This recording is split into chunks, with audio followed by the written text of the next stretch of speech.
अभी इससे पहले हमने पढ़ा था पिछले वीडियो में स्ट्रक्चर ऑफ अ न्यूरॉन। अब हम पढ़ेंगे क्लासिफिकेशन क्या होता है न्यूरॉन्स का।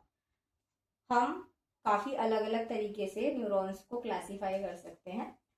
पहला होगा हमारा on the basis of their function, कि उनका काम क्या है। न्यूरॉन्स का बेसिक काम क्या होता है कि सिग्नल्स को ट्रांसमिट करना और रिसीव करना। अब हम लोग एक सिनेरियो लेके चलते हैं। इमेजिन करो कि मैंने अपना हाथ से कुछ गर्म पतीला टच कर लिया। तो अब जब मैंने इमिडिएटली टच करा तो मेरे को क्या होगा, एकदम से मेरे को जलन महसूस होगी, गरम गरम फील होगा। ठीक है, तो उस टाइम पे हुआ क्या कि मेरे जो सेंसरी रिसेप्टर्स होते हैं मेरी स्किन पे, उन्होंने मेरे ब्रेन को सिग्नल भेजा कि हाँ कुछ गर्म फील हो रहा है। तो वो जो सिग्नल मेरे सेंसरी रिसेप्टर से मेरे ब्रेन तक गया, वो सिग्नल सेंसरी न्यूरॉन्स भेजते हैं। ठीक है, या फिर उनको हम एफरेंट न्यूरॉन्स भी बोल सकते हैं। दूसरा आते हैं हमारे मोटर न्यूरॉन। अब मान लो मेरे ब्रेन तक तो सिग्नल चला गया, तो मैं पतीला थोड़ी पकड़ के रखे रहेंगे हम लोग। मेरा ब्रेन मेरे से क्या कहेगा, हाथ पीछे हटाओ। क्यों? क्योंकि वो हमें गर्म महसूस हो रहा है, नहीं तो हमारी तो बॉडी अपना डिस्ट्रॉय कर लेगी ना। ब्रेन का काम क्या है, हमारी बॉडी को प्रोटेक्ट करना। वो ऑर्डर देगा हमारे वॉलेंटरी मसल को कि इसे पीछे हटा लो। तो जो सिग्नल मेरे ब्रेन से स्केलेटल मसल्स तक लाएंगे वो वाले न्यूरॉन्स हो गए हमारे मोटर न्यूरॉन्स या फिर इफरेंट न्यूरॉन्स। अब तीसरे क्या होता है, इंटर न्यूरॉन। ये ऐसे न्यूरॉन है जो सेंसरी और मोटर न्यूरॉन के बीच में प्रेजेंट होता है और इन दोनों को आपस में कनेक्ट करते हैं। अब आता है हमारा दूसरा टाइप ऑफ क्लासिफिकेशन। ये हम कर रहे हैं एक्सॉन की लेंथ के ऊपर। अब एक्सॉन की लेंथ, एक्सॉन लंबा हो सकता है या फिर छोटा हो सकता है। तो जिन न्यूरॉन्स में एक्सॉन की लेंथ लंबी है उनको हम कहते हैं गोल्जी टाइप 1 न्यूरॉन्स, और जिनमें एक्सॉन की लेंथ छोटी है उनको कहेंगे Golgi type 2 neurons.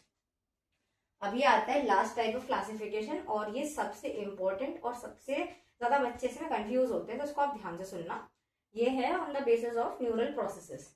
Neural processes होते क्या, न्यूरल प्रोसेसेस वर्ड यूज होता है एक्सॉन और डेंड्राइट्स के लिए। ठीक है, अब इसमें चार हमने इसकी क्लासिफिकेशन चार तरह से क्लासिफाई करा है। यूनिपोलर, स्यूडो यूनिपोलर, बाइपोलर और मल्टीपोलर। ठीक है, इसमें यूनिपोलर वाले में क्या होता है, हमारे पास एक एक्सॉन होता है। ठीक है, और डेंड्राइट 0। ठीक है, कोई भी डेंड्राइट्स नहीं होते। आप इसमें एक चीज याद रखना, इन एग्जांपल्स को याद रखते हुए, कि सब में एक एक्सॉन तो होगा ही होगा। जो चेंज आएगा वो आएगा नंबर ऑफ आपके डेंड्राइट्स में। तो यूनिपोलर में क्या होता है, आप डायग्राम देखना।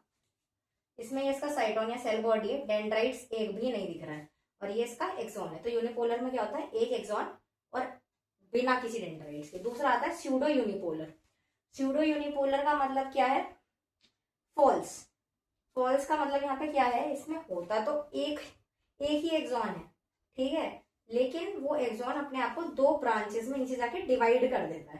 ठीक है, और ये एंड में यहाँ पे क्या दिख रहे हैं, सेंसरी रिसेप्टर्स हैं। नॉर्मली रिसेप्टर्स का काम कौन करता था, डेंड्राइट्स। लेकिन यहाँ पे एक एक्सॉन ने क्या करा, अपने आप को दो स्ट्रक्चर में ऐसे ब्रांचेस में डिवाइड कर लिया।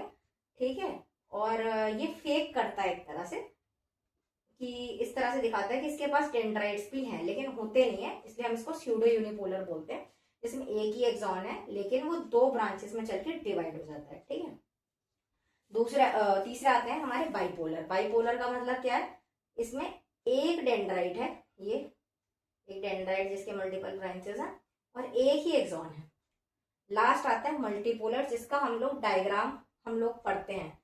हम लोग नॉर्मली डायग्राम जो देखते हैं मल्टीपोलर न्यूरॉन का होता है, इसमें एक एक्सॉन होता है और मल्टीपल इसमें डेंड्राइट्स होते हैं जिनकी ब्रांचेस होती हैं। तो ये हो गया आपका क्लासिफिकेशन ऑफ न्यूरॉन्स।